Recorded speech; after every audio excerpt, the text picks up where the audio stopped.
amusement park to an Indian mission, the shores of Boblo Island are some of the most diversely used of any along the Detroit River. Boblo Island took root in 1728 under the name Bois Blanc or White Woods. Father Armand de la Richardi created a Catholic mission here for the Huron Indians. Indians came here from as far west as the Mississippi to sell furs to the British. During the War of 1812, both sides used the island as a staging point for the invasion of both Canada and the U.S.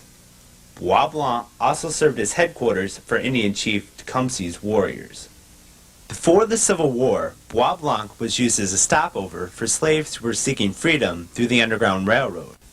After the wars, Bois Blanc began to take shape as an island getaway where residents of Amherstburg, Ontario came for picnics and relaxation. Colonel Arthur Racon was the first private owner of the island. He purchased it from the Canadian government for $40, excluding 14 acres in the south end where Captain James Hackett had a life lease. In 1869, Colonel Rankin sold the island to his son, American actor McKee Rankin. Rankin lost Bois Blanc to a mortgage company in 1877. The island was then sold to Colonel John Atkinson and James A. Randall from Detroit. After a business dispute, Atkinson leased 10 acres to the Detroit, Belle Isle, and Windsor Ferry Company. Following his death, Atkinson's heirs sold the remainder of his holdings. Randall, however, still owned 14 acres on the north end. In 1902 and 1910, the Columbia and the St. Clair were built. The two large steamers each transported 2,500 people to the island. The second deck had a dance floor, and the third deck had a beer garden.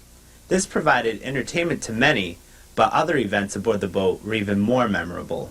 My mother, she got on a boat with the whole family. The whole family went to Boblo. The cousins and the aunts and everybody always went together on any of these excursions. So anyway, she got into Canada, to Boblo, and she said to her water broke. She said to the man, one of the men that was on the boat, she says, "You better tell them they better get the boat back because I'm going to have a baby. Let's go back to Detroit." So anyway, the purser came over and he put her in a room, in a purser's room. And so they started going back. So I was born by Great Lakes Steel Corporation. That's where I was born. In 1911, one of the world's largest dance pavilions of the time was built. The high ceilings of the 35,000 square foot structure allowed the building to remain cool and comfortable during hot summer days. For the next 20 years, the island was also used for tennis, fishing, golfing, and picnics.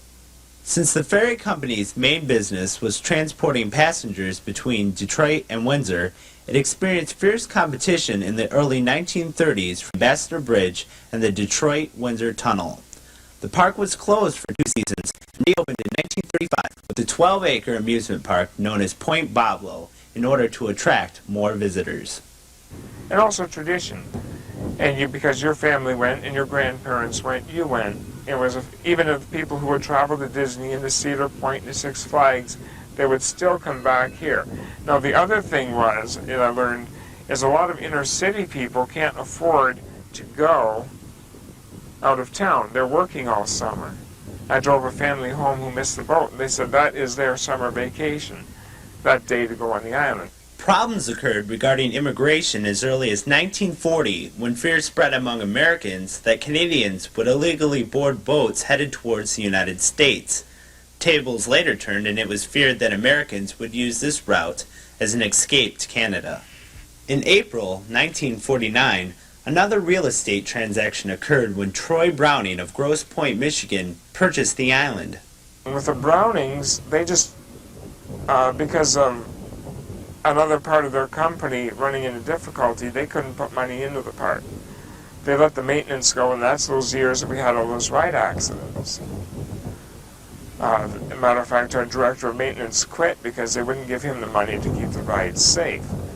Before opening day in 1974, an employee was hit by a roller coaster and was knocked 5 feet to the ground after making a dangerous shortcut across the maintenance catwalk. Because of the damaged safety reputation and poor attendance due to competition from larger amusement parks, Browning was pushed to sell Boblo in 1979. It sold to a 7-member group for $5 million. Despite major improvements on opening day in 1980, only 3 people attended the island. Things never improved. Attendance for the next 2 years remained low, and the company filed for bankruptcy protection. See, we always open on your Memorial Day.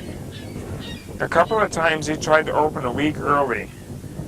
You guys were not at school. We didn't have staff. Our staff were in school. So that's probably what happened. Nearing closure in 1983, AAA of Michigan purchased Boblo for $6.3 million. Attendance rose steadily after $15 million in improvements were made, including adding new rides and changing the park's layout. But despite these major improvements, AAA still had problems with violence like other owners. The night that we did have that one problem that hit the news, there were adequate security on the boat, although it didn't sound like it. And we had our people and the Detroit police down there to meet the groups when they got there. So, a few fences got knocked down, but, there weren't major injuries other than the few guys who got into it. They got rowdy, but it wasn't as bad as it sounded. And the next day, everything was polished up and clean. You would have never known anything happened. It's a bunch of high school kids who just got into a heavy-duty partying mood and got a little bit out of hand. International Broadcasting, owners of the Harlem Globetrotters and Ice Capades, purchased the park in May of 1989 for $21 million. Bad fortune continued for them as well. To keep up with the decline in profit, pieces of the rare carousel were auctioned off, bringing in a total of $854,000. The famous Boblo boats, the Columbia and the St. Clair, stopped running, and the island was put up for sale in March of 1992. The owners were absentee owners, and they would guess at what the public wanted rather than find out what the public wanted. So they'd put things there, run themselves into debt. That's not what the people wanted. They wanted something smaller than Cedar Point. Cedar Point's a fine park if you want rides. People coming here wanted something different, and the owners didn't see that. My grandchildren never would see it. They never had that kind of a fun. And they missed a lot what we had.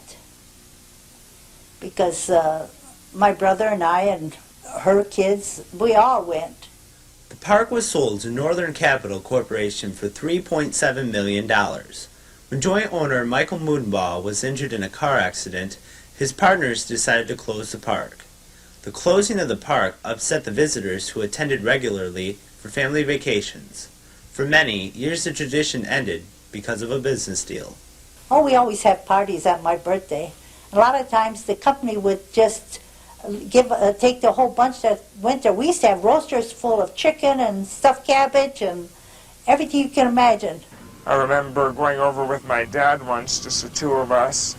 So one of the few times we really had time to do something together, just ourselves.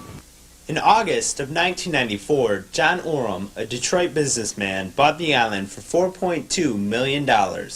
Oram, along with his 2 brothers, Gary and Randy, planned to transform the island into an elite living community. Houses range from $299,000 to $3 million. The brothers hope people will come to the island for its natural beauty and historical values similar to Michigan's Mackinac Island. Tourists who can get to Boblo on a 2-minute ferry ride across the Detroit River will be able to view the old lighthouse and blockhouse. The Space Needle will continue to operate, the dance pavilion will be transformed into a mini-mall, and a theater seating 1,200 people is also being planned. However, the island, as many people knew it, may be gone forever. Despite the island's roller coaster history and seemingly endless line of investors, Boblo's spirit continues to live on. Thanks for joining us. I'm Eric Mills.